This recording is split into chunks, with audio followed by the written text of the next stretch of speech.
हम बात करने लगे हैं इंडियन नेशनल कांग्रेस की, ठीक है? और साथ में ही इस क्वेश्चन को भी देखने लगे हैं कि भाई एक अंग्रेज ऑफिसर जो है वो हिंदुस्तान के लिए एक सियासी जमात क्यों बना रहा है? ऐसा ही है ना, जबकि वो तो रूलर्स थे, तो फिर इंडियंस का उन्हें ख्याल कहाँ से आ गया कि भाई इनको भी कुछ राइट्स दिए जाए? तो चलिए स्टार्ट करते हैं। 28 दिसंबर 1885 को जो है वो कांग्रेस बनाई गई, ठीक है? बम्बई के कॉलेज के अंदर जो है वो 72 लोगों की मौजूदगी में जो है वो इसको जो है कायम किया गया और इस्टेब्लिश किया गया। और इसका जो पर्पस था उस टाइम पे, क्या स्लोगन था, हम एक ही बात सुनते आए हैं कि भाई कांग्रेस बनाएगी जो कि हिंदुस्तान की मुश्तरका सियासी जमात थी। ऐसे ही है ना कि भाई वो तमाम के तमाम जो इंडियंस हैं उनकी जो है वो एक कंबाइंड पॉलिटिकल पार्टी थी। ऐसा ही हम सुनते आए हैं। तो अब सबसे पहले अगर हम इसका बैकग्राउंड देखें कि भाई ये बनाई क्यों गई और एक अंग्रेज़ ने ही क्यों बनाई, तो उसमें हम देखते हैं कि ये ए ओ ह्यूम ने बनाई। ऐसा ही है, जो कि एक सिविल रिटायर्ड ऑफिसर थे, आईएएस ऑफिसर थे। तो जब 1857 की जो वॉर हुई थी, जो वॉर ऑफ इंडिपेंडेंस, जिसके ऊपर आप लेक्चर सुन चुके हैं, तो वो जो वॉर ऑफ इंडिपेंडेंस थी उसकी जो जब कॉजेज पता चले, क्योंकि वो ईस्ट इंडिया कंपनी के अगेंस्ट में थी। ऐसे ही है कि जो कंपनी लॉज थे, जो कंपनी के कानून थे पिछले 100 साल के अंदर, ऐसा ही है 100 ईयर्स में जो कंपनी ने हिंदुस्तानियों के साथ जो बहुत ही ज़बरदस्त किस्म का जुल्म का एक सलूक रखा, तो उसके नतीजे में जो वॉर ऑफ इंडिपेंडेंस हुई, तो जब ब्रिटिशर्स ने जब कुछ फैक्ट फाइंडिंग की तो उन्हें इस बात का पता चला कि भाई वाकई में जो है वो ईस्ट इंडिया कंपनी जो है वो बहुत ज़्यादा जुल्म कर रही थी। गो ये नहीं है कि उन्हें इस बात का दुख था कि बहुत ज़्यादा था, दुख ये था कि भाई बहुत ज़्यादा दुख उन्होंने किया, तो उसकी वजह से जो है उन्हें भी लॉस हुआ कि वो ज़्यादा जो है अर्न कर सकते थे, लेकिन उन्होंने जल्दी जो है अर्न करने की कोशिश की और इन्हें कुछ भी राइट्स नहीं दिए। और ख़ास करके उस टाइम पे एक सबसे बड़ा जो इशू था, जो पढ़े लिखे इंडियंस थे, ऐसा ही है, चाहे वो ज़्यादातर मैक्सिमम पढ़े लिखे, क्योंकि वो यूके के ही पढ़े लिखे थे, वहीं से पढ़ के आया करते थे। ऐसा ही है, तो वो लोग जो है वो काफ़ी ज़्यादा क्वेश्चंस कर रहे थे इसके ऊपर। तो जब 1858 का जो एक्ट आया, 1858 का जो एक्ट था, उस एक्ट के अकॉर्डिंगली जो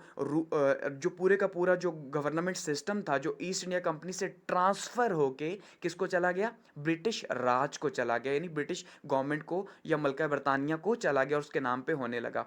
तो उस टाइम पे उन्होंने फिर जब देखा कि अगले 10-15 साल जो गुजर रहे हैं, तो उसमें जो पढ़ा लिखा तबका है हिंदुस्तान का, वो जो है वो आवाज़ें उठाना शुरू हो गया और आवाम को, जो नॉर्मल जो छोटी पब्लिक है, उसको उकसा भी रहा है। तो ऐसे में उन्होंने क्या किया कि भाई ऐसा ना हो कि दोबारा से, अब ज़रा बात को समझिएगा कि कांग्रेस अंग्रेज़ ने क्यों बनाई, कि दोबारा से ऐसा ना हो कि कहीं से फिर से वॉर ऑफ इंडिपेंडेंस ना हो जाए और ये जो हिंदुस्तानी हैं फिर से अपने राइट्स के लिए कहीं खड़े ना हो जाएं। तो वो तो उन्होंने 1858 के बाद ही ये पॉलिसी अडॉप्ट कर ली थी कि अब कुछ ना कुछ राइट्स जो हैं, यानी 20% राइट्स जो हैं वो हिंदुस्तानियों को भी देने हैं, अगर हमने 80% गेन करना है, यहाँ से अर्न करना है तो। अदरवाइज ऐसा पॉसिबल नहीं। ऐसे ही है ना कि इन्वेस्टमेंट करेंगे तो तभी वहाँ से अर्न करेंगे। तो ईस्ट इंडिया कंपनी बगैर इन्वेस्टमेंट के ही अर्न करने की कोशिश कर रही थी, तो उसको उसका रिजल्ट जो है वो भुगतना पड़ा। तो ऐसे में इन्होंने क्या किया जी, इन्होंने देखा कि मुख्तलिफ आवाज़ें उठ रही हैं, तो इंडियंस के ऊपर बजाय इसके कि डायरेक्टली गोरे रूल करें,